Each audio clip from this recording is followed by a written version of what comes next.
Di pertemuan yang keempat ini, ya, sesuai yang sudah disampaikan di minggu sebelumnya ya, kita akan membahas tentang penerapan design thinking dalam ide bisnis ya, dalam ide bisnis. Nah, kita sudah sempat membahas tentang identifikasi masalah ya, ya kan? Identifikasi masalah dan solusi atau ide kreatif ya.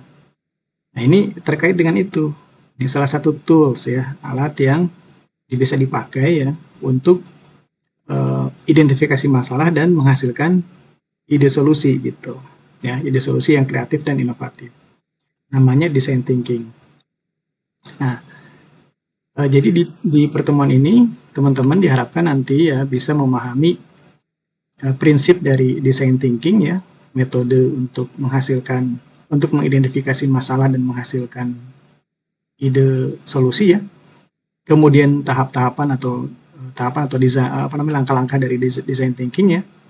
Kemudian mengapply ya, menerapkan metode design thinking ini ya, terutama untuk konteks bisnis di bidang perkeretaapian ya. Jadi kata bisnis di sini tidak harus selalu kemudian diarahkan pada yang namanya profit oriented ya, meskipun ya konsep dasar dari bisnis kan sebetulnya menghasilkan profit ya. Tapi kalau misalnya perkeretaapian di Indonesia kan dikelola oleh negara ya, jadi mungkin teman-teman bisa maknai pengertian bisnis di sini ya, bisa juga dimaknai sebagai tujuannya ke pelayanan ya, jadi service oriented gitu. Dia tidak selalu maknanya tunggal ya. Bahkan kalau konsepnya diperluas, teman-teman mungkin mengenal istilah socio entrepreneurship ya nggak? Ya kan, ada istilah socio entrepreneurship. Jadi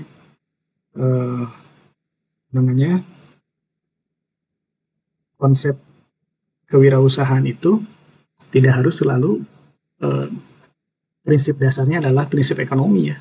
Gitu. Meskipun di dalamnya tentu dipertimbangkan, tapi ada juga prinsip sosial gitu ya, prinsip sustainability ya, di mana harus ada keseimbangan tujuan yang sifatnya ekonomis ya dengan tujuan yang sifatnya sosial dan yang bersifat ekologis atau lingkungan gitu.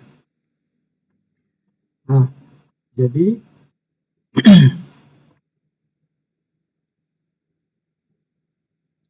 nah, sebentar saya sambil setting bentar message ya. Jadi 3 tujuan ini ya teman-teman ya yang harus dipahami dan juga di ujung dari perkuliahan ini teman-teman bisa kuasai. Oke, kita bahas dulu ya untuk yang subtopik pertama yang teman-teman harus kuasai, yaitu tentang prinsip dasar dari design thinking ya. Nah, design thinking ini dipopulerkan ya, sebetulnya ini nggak jelas siapa penemunya itu, tapi yang mempopulerkan itu dari Stanford School ya, dari Stanford University. Nah, ada seperti nama-nama tim Brown ya, David Kelly ya, dari tim yang menghasilkan IDEO ya, ID 0 gitu ya, IDEO itu. Nah, itu pada dasarnya sebetulnya salah satu pendekatan inovasi ya, bagaimana prinsip menemukan hal baru ya, terutama dalam solusi untuk permasalahannya di bisnis, itu dia berprinsip atau berpusat pada manusia, jadi human centered ya. Jadi inovasi itu berbasis pada pendekatan yang berpusat pada manusia ya. Kalau selama ini mungkin apakah tidak seperti itu ya? Ya bisa jadi ada ya pertimbangan aspek entah itu dari sisi faktor manusia itu kan banyak ya. Ada dari sisi misalnya kenyamanan ya, ada sisi kepuasan, banyak lah variabel-variabel yang disebut dengan faktor manusia itu banyak. Atau secara sederhana mungkin diistilahkan kepuasan atau ya kepuasan konsumen gitu ya. Nah, ini lebih ditekankan lagi gitu ya. Jadi bagaimana unsur inovasi itu ya, dia startingnya itu berangkat dari faktor manusia ya. Jadi agak sedikit ke psikologi sebetulnya ya. Jadi kalau teman-teman ada yang tertarik, ini bagus ya. Jadi bagaimana ilmu psikologi juga itu masuk ya di dalam keilmuan teknik, ikut mewarnai gitu. Nah, jadi ada aspek-aspek emosional, misalnya di sini kita lihat ya, ada fokus pada empati ya. Empati bagaimana kita sebagai perancang ya, desainer gitu atau engineer itu bisa memiliki empati. Misalnya kalau kita lihat di sini konteksnya perkeretaapian ya, yang namanya faktor manusia itu misalnya kalau kita lihat di sini untuk penumpang ya atau user kereta api gitu atau customer ya. Dalam ini misalnya penumpang ya, kita bisa berempati. Kita coba terapkan empati kita terhadap penumpang. Jadi kalau teman-teman jadi konsultan nanti atau jadi pegawai di kereta api gitu ya, dan diminta untuk merancang misalnya bagaimana solusi ya untuk meningkatkan kepuasan user ya, penumpang gitu. Nah, teman-teman fokus pada empati. Bisa jadi teman-teman mengobservasi ya. Kemarin kan sudah kita bahas ya, tuh teknik-teknik untuk identifikasi masalah. Saat melakukan observasi, coba memposisikan diri seperti penumpang. Atau Anda memang mencoba menjadi penumpang real ya, real user gitu. Gunakan transportasi kereta api untuk Anda menjalankan aktivitas, misalnya pergi ke kantor gitu ya, pergi ke kantor atau ke kampus misalnya gitu. Nah, gunakan kereta api sehingga Anda nanti bisa menempatkan diri seperti halnya penumpang gitu ya, bisa berempati. Ya, bagaimana rasanya menunggu ya, menunggu kereta atau dari mulai awal lah ya, dari mulai masuk ke stasiun ya, rasanya gimana ya kan? Kenyamanannya, ya keamanannya dan sebagainya lah. Kemudian ketika beli tiket itu juga mungkin ada proses antrian gitu ya. Anda rasakan tuh antriannya apakah cukup manusiawi gitu ya. Nyaman tidak ya tempat antriannya ya kan, suhunya gitu ya. Kemudian lantai tempat jalannya apakah nyaman nggak orang berjalan di atas lantai itu gitu ya. Nah itu proses empati ya. Kemudian ketika sudah masuk ke peron ya, di peronnya sendiri kondisinya ya kan, noise-nya gimana gitu ya, kebisingannya kan, kemudian mungkin termasuk fasilitas, orang butuh ke toiletnya bagaimana gitu ya, orang butuh makan minum ya kan misalnya, kalau kelamaan nih nunggu,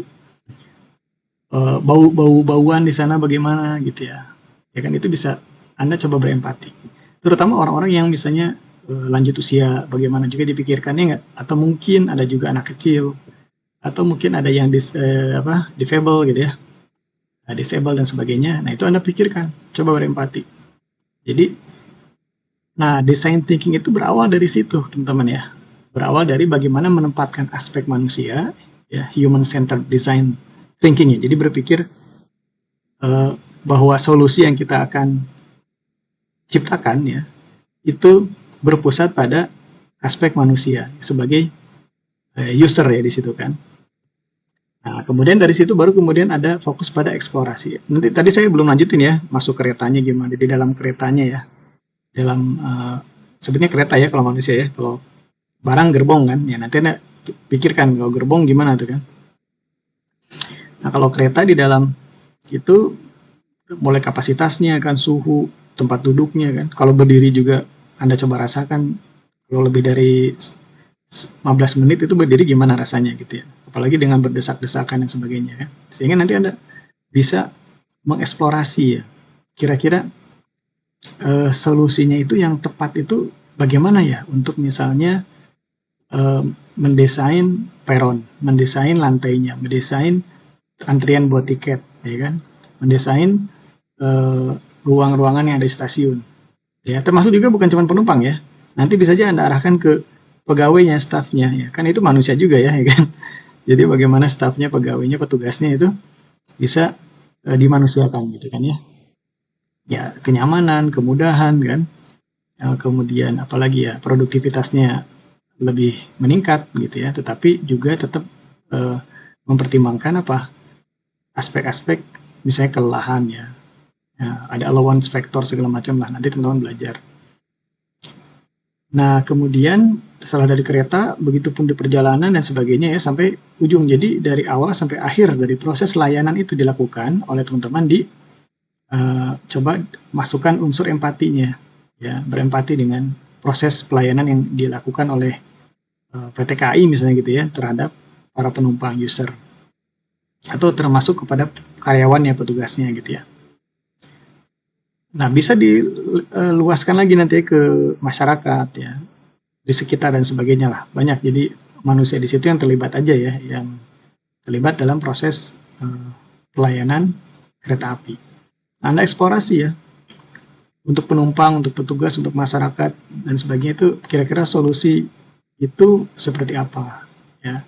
Nah, nanti kalau sudah ada solusinya ya, kemudian dieksperimen dari mulai dibuatkan prototipenya gitu ya.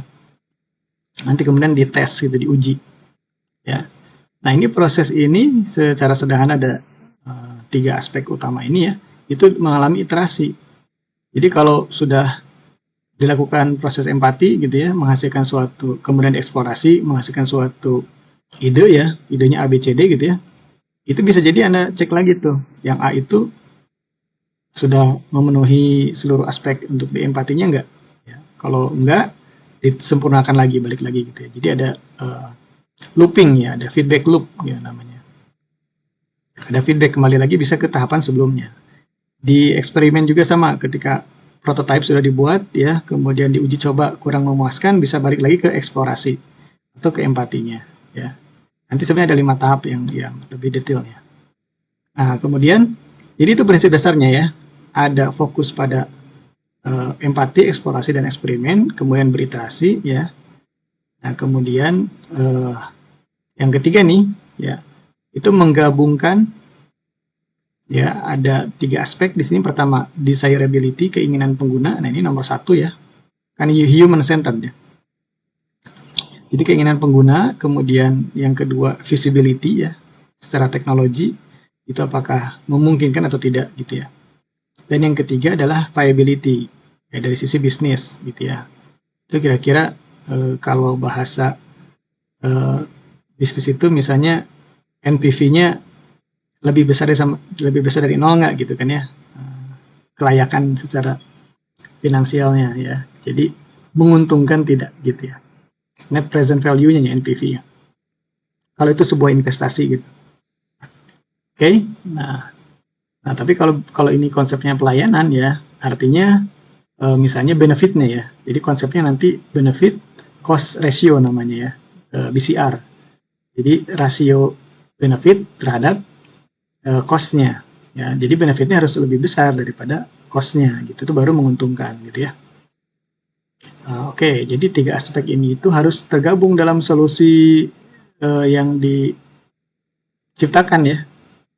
Memenuhi aspek desirability, diinginkan pengguna, dibutuhkan pengguna, kemudian juga memungkinkan secara teknologi ya, ada teknologinya, atau bisa di-create teknologi barunya, dan juga menguntungkan secara bisnis ya, atau besar manfaatnya secara pelayanan ya.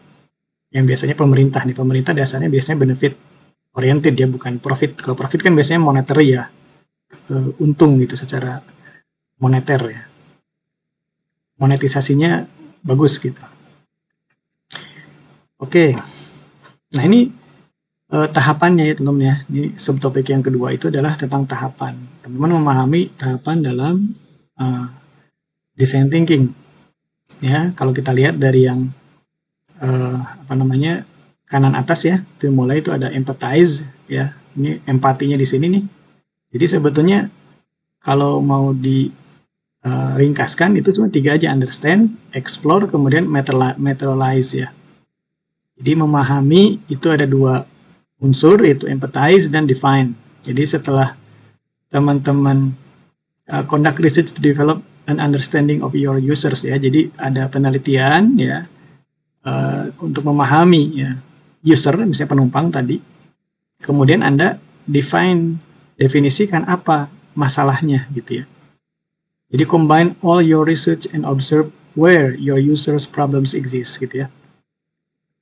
Jadi seluruh data dari hasil penelitian itu ya, termasuk yang Anda observasi ya, primer sekunder lah datanya gitu, tentang permasalahan dari penumpang contoh ya, itu Anda kumpulkan, Anda gabungkan, kemudian Anda rumuskan jadi rumusan masalah ya kan. Kemarin sudah kita bahas, jangan sampai yang kita rumuskan itu adalah gejala ya kan, simptomnya, tapi harus problemnya gitu ya, rumusan masalahnya. Maka nanti ada seperti yang sudah kita bahas, ada tools untuk apa?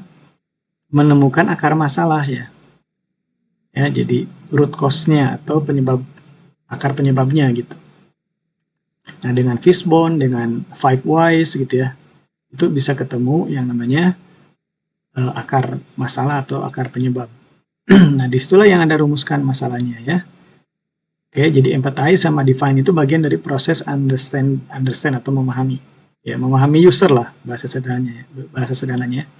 Memahami masalah yang dialami oleh penumpang ya.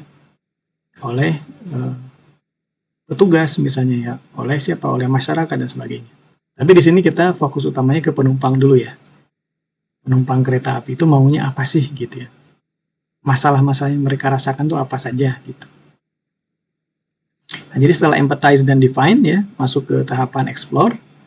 Itu di dalamnya ada subtahapan itu apa? Ideate ya, yaitu generate a range of crazy creative ideas gitu ya. Jadi menghasilkan ya sekumpulan apa tuh ide-ide yang kreatif ya, yang gila bahkan gitu. It's okay ya, nggak masalah. Namanya masih di tahapan ideation ya, penghasilan ide itu, penciptaan ide itu gila sekalipun nggak masalah gitu ya. Ya kan, out of the box ya istilahnya, lebih safe lah ya istilahnya, itu adalah out of the box gitu. Ya seperti yang kemarin kita sudah sempat bahas. Jadi tidak standar pun nggak masalah, tidak biasa pun tidak masalah gitu ya. Nah setelah itu dari sekumpulan ide itu kemudian Anda select ya mana yang paling layak untuk dibuatkan prototype gitu ya. Prototype itu jadi kayak semacam apa namanya apa ya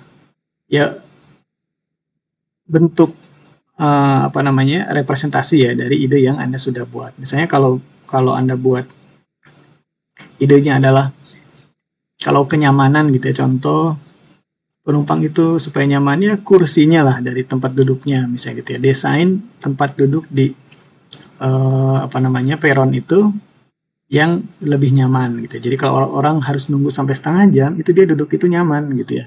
Nah, Anda bikin prototipe dari kursinya gitu ya, misal gitu contoh.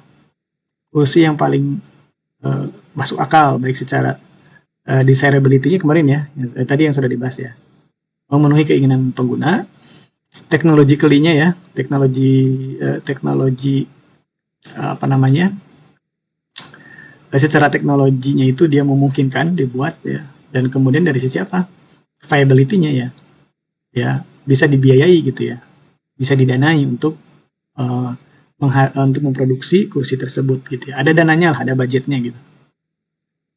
Nah, itu Anda lakukan prototyping gitu.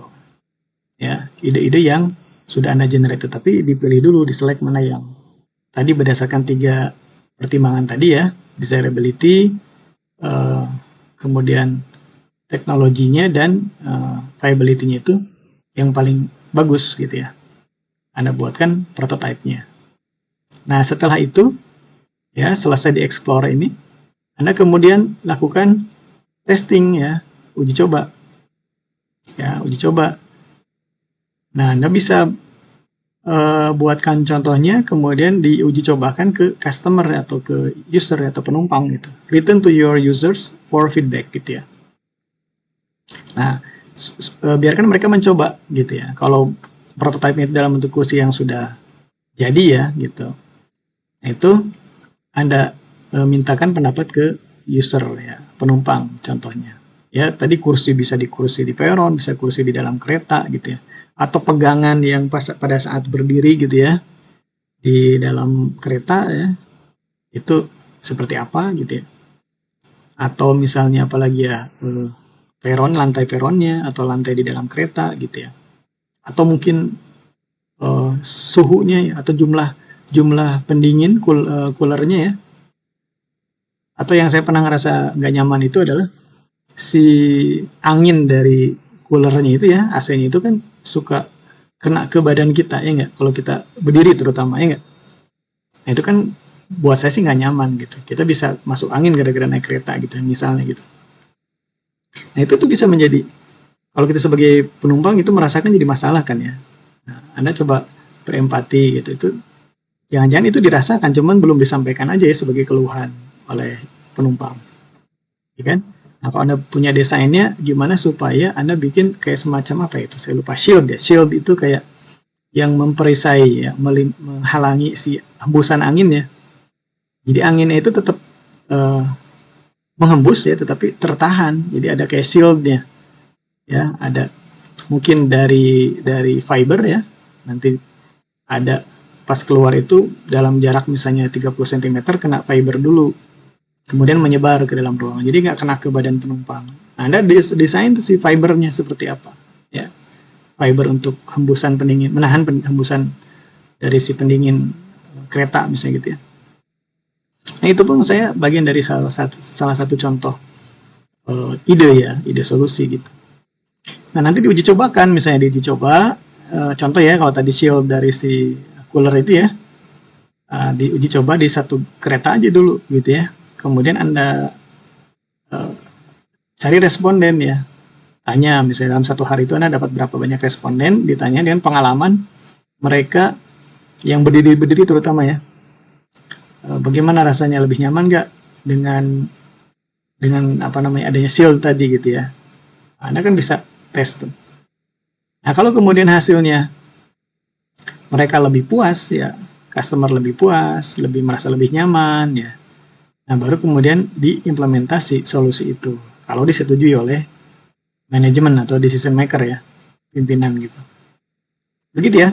Jadi dari sini teman-teman sudah bisa menangkap ya, oh ya ternyata design thinking itu ya sesederhana itu ya, sesederhana itu, dan mungkin sudah diterapkan tetapi belum menjadi sebuah metodologi yang terstruktur ya. Ini dibuat sudah sangat terstruktur gitu. Nah, kemudian ada tahapan design thinking tadi itu ya, ini secara listingnya ya. Jadi teman-teman urutannya dari sini: empathize, define, ideate, prototype, dan test ya. Tadi sudah kita bahas dari gambar tadi ya. Ini apa namanya outline-nya. Jadi empathize itu artinya memahami kebutuhan pengguna atau user atau customer ya. Define itu, ini yang nomor 1 dan 2 kan understand ya, understanding. Yang kedua define itu merumuskan masalah, tadi sudah saya sudah jelaskan ya. Yang ketiga ideate atau menghasilkan ide kreatif, bahkan bisa crazy tadi ya, crazy ideas. Ideate, kemudian yang keempat prototype ya, atau membuat model solusi. Nah, ini bagian dari yang ketiga itu berarti kan explore ya. Kalau di gambar ini kan dia bagian dari explore itu sampai ke membuat prototype-nya ya. Ini adalah exploration atau explore the ideas ya. Nah, kemudian tes itu pengujian dengan pengguna ya. Jadi sebetulnya design thinking sampai ke 5 ini ya. Testing sebetulnya. Kalau implement itu yang ke-6-nya ya, itu sudah tahapan kalau sudah hasil testingnya udah bagus ya, nah nanti itu bukan urusan desain lagi ya, bukan urusan desain lagi, itu sudah materialisasi dalam arti sudah implementasi dari desainnya gitu ya. Ya sudah implement atau execution atau installing ya, diinstal gitu. Diterapkan di si desainnya ya. Jadi kalau konsepnya design thinking itu sampai dengan testing saja. Oke. Jadi 5 tahap ini ya, teman-teman. Nah, tadi pun saat saya menjelaskan itu saya sudah juga menggunakan contoh-contoh ya. Di sini hanya ada contoh yang lain, yaitu misalnya tentang antrian tiket ya. Empathize-nya bagaimana Anda misalnya mengobservasi atau melakukan survei kepada para penumpang ya tentang keluhan. Ya, misalnya tentang antrian tiket tadi ya, bagaimana mereka dari sisi kenyamanannya, keamanannya ya, waktunya dan sebagainya. Nah, kemudian didefinisikan masalahnya apa tuh? Ya kan, misalnya masalahnya adalah antrian panjang saat peak hour ya. Jadi misalnya pada saat jam-jam keberangkatan orang ke kantor ya atau beraktivitas ya, dan saat pulang gitu ya. Jadi kalau pagi mungkin ya antara 5:30 atau jam 6 ya sampai jam 8 atau 9 gitu. Kemudian pulangnya sorenya jam 3 sampai jam 6 gitu misalnya. Itu sering terjadi antrian panjang. Itu masalah kan ya, masalah antrian panjang. Nah, itu bagaimana solusinya gitu ya. Nah, ideate-nya, cari idenya adalah salah satu idenya adalah tiket digital terintegrasi ya plus QR code ya kan. Sudah. Nah, ini contoh dari idenya. Ya, ide lain apa? Bisa aja ide gila ya, crazy. Kita menghilangkan lagi tiketing. Ya, ini ide gila ya. Ide gila tuh tidak ada antrian tiket masuk gitu ya. Nggak usah beli tiket orang itu, tapi mungkin dia ngetap ya. Ngetap itu bisa ngetap kartu dia keretanya itu misalnya. Tapi misalnya nggak usah di antrian masuk ke kereta aja nanti kayak apa ya, kalau di bis Transjakarta begitu ya, kalau nggak salah orang masuk dulu kan, nanti ngetap kan pas keluar kan, nah bisa contoh gitu ya. Jadi tapi gimana Pak kalau dia nggak punya uang, nah nanti harus ada kondektur yang ngurus ya. Nah itu pun something lagi ya, nanti memunculkan konsekuensi kondekturnya harus nanti ada kerjaan kan. Kalau orang saldonya habis misalnya gimana? Ya kan itu hal lain, nanti coba di elaborasi nanti ya. Atau misalnya pakai sidik jari ya. Nah sidik jari ini nanti terkoneksi dengan apa? Dengan rekening saldonya kan, misal gitu ya, rekening saldo dia di akun bank gitu. Jadi nanti tidak perlu lagi pakai kartu gitu misalnya ya, atau cardless gitu. Nah itu pakai sidik jari bisa, atau dia nanti pakai kayak kalau kita cardless ini ya, narik uang cardless tahu kan ya, teman-teman pasti udah pernah. Jadi kita mungkin pesan dulu di aplikasi banking system kita ya, mobile banking misalnya. Nanti keluar kode itu ya, kode berapa nomor gitu. Atau QR code bisa, tapi rata-rata kan angka ya. Misalnya ada 10 atau ya lebih mudah misalnya 5 angka. Muncul kode 5 angka, 1, 2, 3, 4, 5 gitu ya. Nah udah, kode itu kita masukkan, nanti ada apa namanya itu device ya. Mesin gitu yang ada di dalam kereta, atau bisa jadi di peronnya gitu. Kita masukkan sudah. Berarti kita udah bisa masuk kereta, atau di dalam kereta lah amannya gitu. Ya banyak ide yang bisa dilakukan.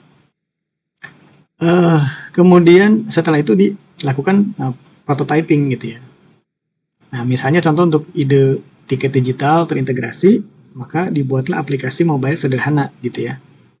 Aplikasi sekarang kayaknya sudah ada semua nih, dua-duanya kayaknya ya sudah ada, ya kan. Nah tapi kalau yang belum ada buat nanti sampai ke representasi dari si ide itu seperti apa gitu ya, alatnya, mesinnya ya gitu.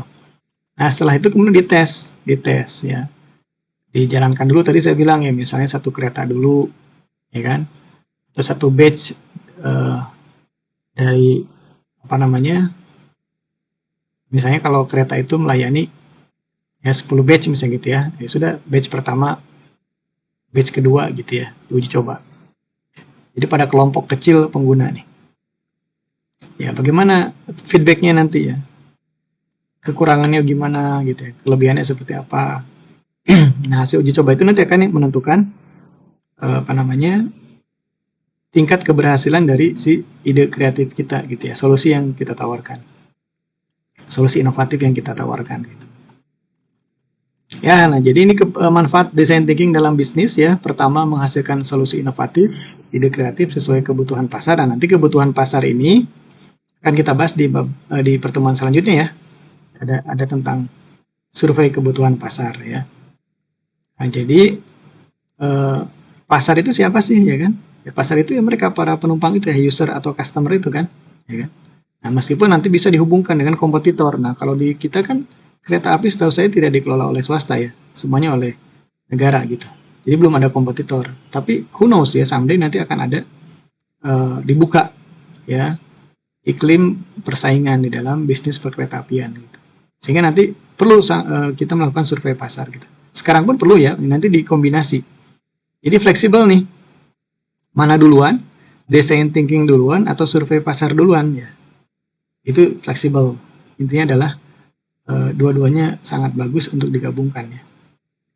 Nah, design thinking kemudian manfaatnya apa? Yang kedua, mempercepat validasi ide. Karena tadi ya, kita berawal dari user dan juga diuji cobakan kepada user, sehingga nanti judgment-nya datang dari user ya. Jadi validasinya, ide ini valid itu datang dari user gitu.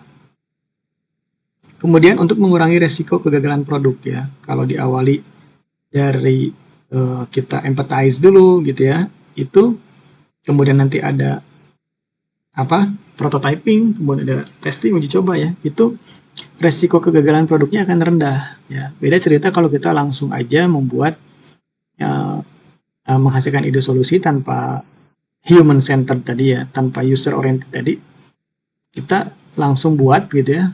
Kalau nggak disukai ya, kalau tidak menyelesaikan masalah, maka solusi yang kita buat itu dalam bentuk produk misalnya, itu akan menjadi gagal kan? Dan gagal produk itu artinya apa? Ada cost yang sudah dikeluarkan itu akan menjadi sia-sia ya, gitu. Kemudian waktu yang sudah kita gunakan untuk menghasilkan ide dan juga meng-create produknya pun itu akan menjadi sia-sia ya, jadi product failure namanya. Jadi resikonya dikecilkan dengan design thinking ini gitu ya. Nah yang terakhir meningkatkan kepuasan pengguna ya. Jadi ya karena tadi human centered ya, kita berfokus ya, berpusat pada si pengguna user, maka otomatis mindset kita adalah customer satisfaction ya, itu adalah nomor 1 gitu ya.